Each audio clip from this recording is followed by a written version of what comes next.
Hello and welcome back to part 2 of UC Irvine Extension's Project Management Panelist Discussion. I'm Stefan Müller and I'm the Director of Business Programs. Today we will be discussing budgeting and scheduling projects. Let me introduce our expert panelists. Please meet Marty Wartenberg. He has spent over 40 years managing companies and projects in the areas of aerospace, software, commercial product development, oil field instrumentation, and pharma research and development. Next, we have Neil Sahota. He's an IBM Master Inventor and Ecosystem Engagement Manager in the IBM Watson Group. Finally, we have Karen Wen. She currently manages Kia Motors America's enterprise B2B portal consisting of 70 dealers-facing systems. Thank you everyone for your participation today. Let's begin. First question today. For a new project manager, what is the most important part in creating a budget? I think one of the first things you do when you create a budget is never give your boss a number when they say, it's only a budgetary, I won't hold you to it. That's fraught with danger, as many Dilbert cartoons will tell us. To me, the most important thing is to take the time to at least build a first cut at a work breakdown structure and at least get a cut at doing a bottoms-up estimate before I build a budget. We tend to jump into numbers too quickly before we understand the scope of the project and how much it'll cost. And I think we need to force our own bosses to give us the time to spend the effort to at least, and I like to build at least a first cut WBS before I give anybody a budgetary estimate. Thank you. Karen? And similar to, as you know, budget is closely tied to a statement of work.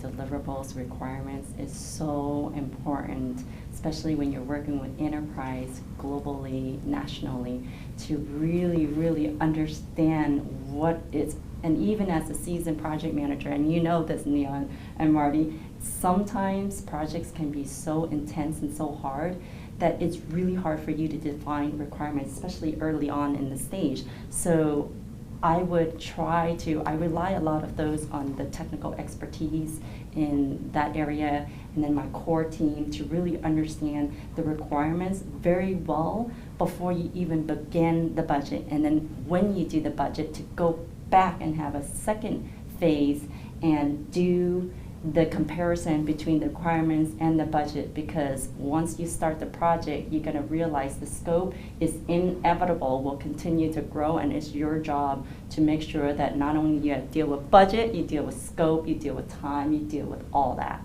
So I would very, again, closely pay attention to the requirements and what the contract calls for. Thank you. Neil? I would add on actually that understanding the trade-offs. As a project manager, you need to understand what the trade-offs are for the budget. You're going to find that you never have enough money to do everything that you want to do or the team would like to do. And you're going to understand where the value comes from, what's really important for your customer or for your client. And I've seen too many times where you go through the budgeting process and you go through the iterations to refine it, but the number is the number you hear.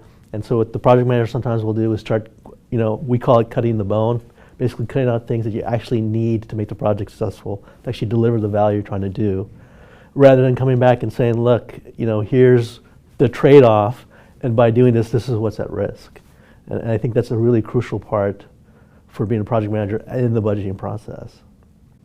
Thanks a lot. My second question, I'll start with Marty.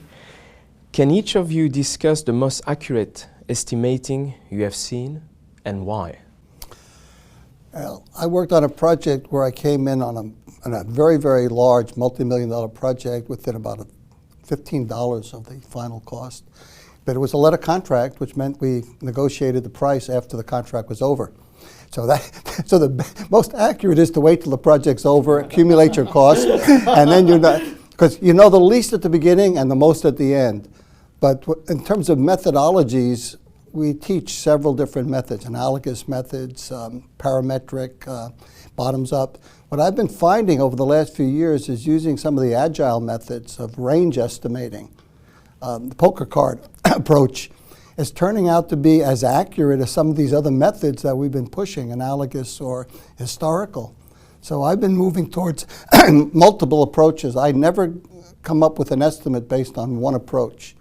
I'll do a parametric estimate, and then I might do an analogous, or I'll do a bottoms up, and then I'll compare it to historical data. And if they're close enough, I'll take the higher number. If they're wide apart, I'll re-examine all my suppositions and all of my inputs to see what mistake did I make. Thank you. Yeah, that's way too intense for me, Marvin. For a more simplistic answer for that, in my experience, and I think that it's across industry, right? If you're in defense, if you're in bureaucracy, energy, those things budgets are more accurate and to the T. But when you're in different industry like mine, not that budget's not important. I think that we focus on other things. And so how I deal with accurate budget is I do monthly accruals. So every month, and you sit together with your project managers and your finance person, and you look at what you've spent so far, and you try to accrue of what you spent so far, and then what you're going to spend the following month. And then you do this month by month until you get to the end of project. And then we are held accountable from our organization, our parent company from Korea as well, to be as close as possible to those accruals. So you can't accrue. For example, if you know your next deliverable is in design and you know you're going to spend $1,000,004, but you came in about 700,000, that's not good estimating. And it's really important to estimate that. And not only, for me specifically, not only do I look at the span for the year to date, month to date, I also look at similar projects and projects I've done the previous years so that I can have a good estimate where is it trending as far as what's coming and risk. I take all that into consideration. Thank you. Both good answers, both good perspectives. We actually leverage a lot of our lessons learned. So we actually have tens of thousands of projects that we pulled upon that we actually have very detailed estimating models that are both top-down, bottoms-up. And it's become a science, at least within IBM, to do that. The other thing is, even when we do something new or something unexpected, we still try and apply those type of models to see how we can best leverage them. One of the key things, though, is we add an element of risk management, actually, to the estimation process. So there's actually a separate risk management group that their job is to actually question how we're doing the estimates and kind of force us to say, are you really doing this right? Are you taking these shortcuts? Do you think about this? And that's proven invaluable, especially given the size, scope, and complexity of some of these projects. If it is actually a very large, complex project, we'll actually run Monte Carlo simulations. So I've actually worked on proposals where we look at what we're proposing, and we'll come back and we'll be told, well, you might have a 90% chance of being successful, you might have a 9% chance of being successful, and kind of re-swizzle based off of that. So I think heard a lot of good stuff. Definitely leverage lessons learned for estimating. Thank you. My next question is, when creating a WBS, do you use phases or deliverables, and why? Yeah, like many answers in project management, that depends. If you're in an aerospace company under a military contract, there's a MIL standard 881C that drives what the WBS will look like for your deliverable, whether it's a weapon system, what kind of platform it is. In commercial world, in construction and software, we tend to do it by phase because that's how we think, starting out with the initiation or pre-prototyping or analysis, and then flowing it from left to right, unless you're an Arabic country where you go right to left, and flow the work.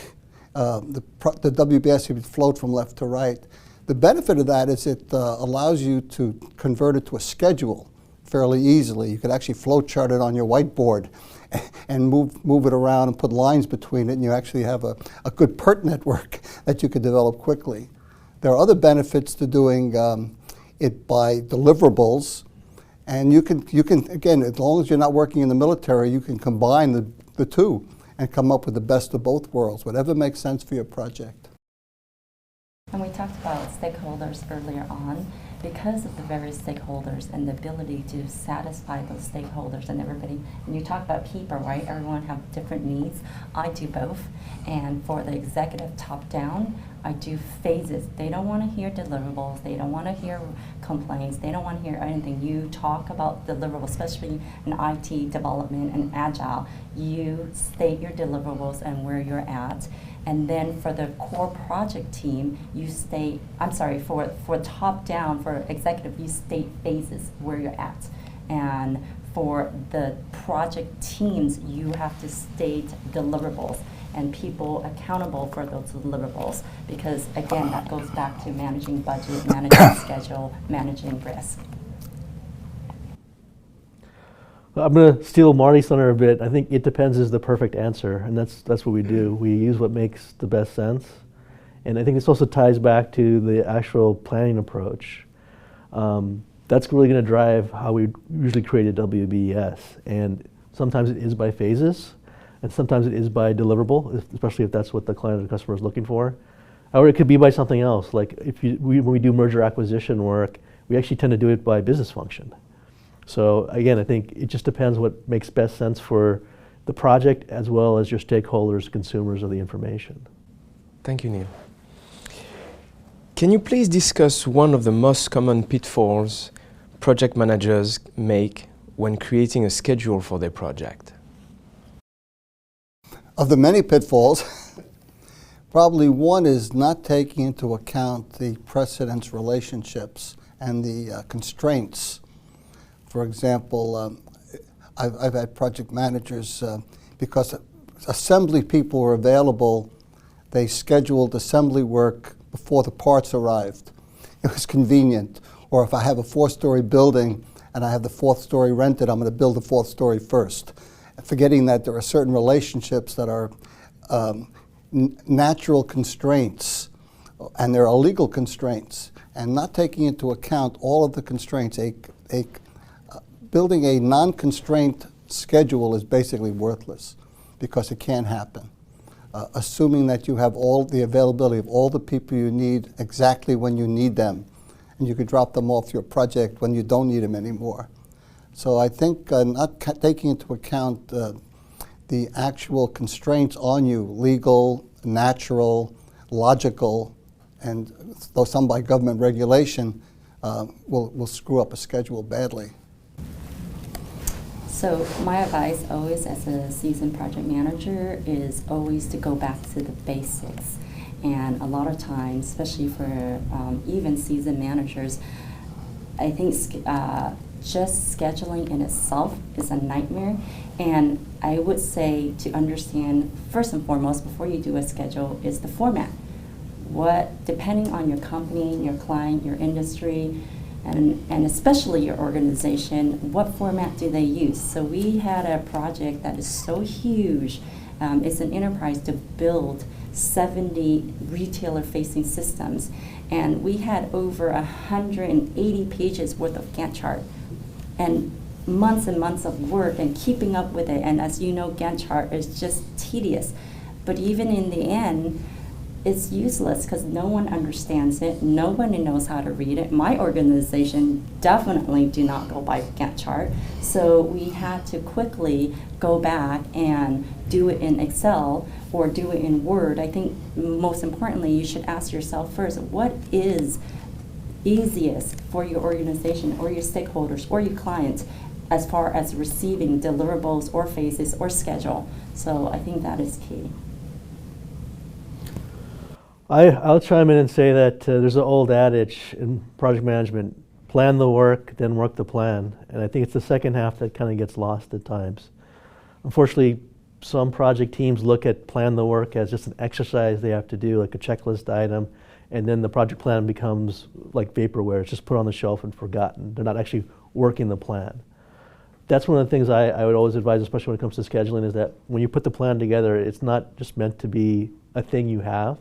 It's something you need to be able to actually execute against. And I think, as Karen was talking about, it's got to be readable, it's got to be kept up to date, it's got to have the dependencies, but it's got to be something that the entire team will actually use, because that's really going to be your blueprint for executing the project. And I want to add to what Neil said. Keep in mind, I think first and foremost, and I think Neil mentioned a little bit about it, throughout your entire projects, every single project needs to have its value. What we're doing for success is value. So whether it's in budgeting and schedule, that is key. And you want to show value because that's how you earn your trust and ultimately win your project. Yeah. One other thing, when we teach scheduling in our classes, it's always a shock to our students, and I don't know why it is, but it is when we show them that when you're calculating durations, which is the toughest thing for a project manager to figure out, it's how long should something take, and we teach our students that you have to take into account not only the availability of the people. If you have a 40-hour task and you're only available 20 hours, it's going to take you 2 weeks, and you better schedule 2 weeks, but also the efficiency of the workforce. And that if you don't take those things into account, you end up with a non-realistic schedule. And I think I've heard students tell me that just that little tidbit of information makes life worthwhile for them. Thank you. My last question for the group is, can each of you speak to quality and what effort you dedicated to a quality management plan? That's a tough question because outside of large aerospace projects, I have never really done a quality management plan for a commercial type project.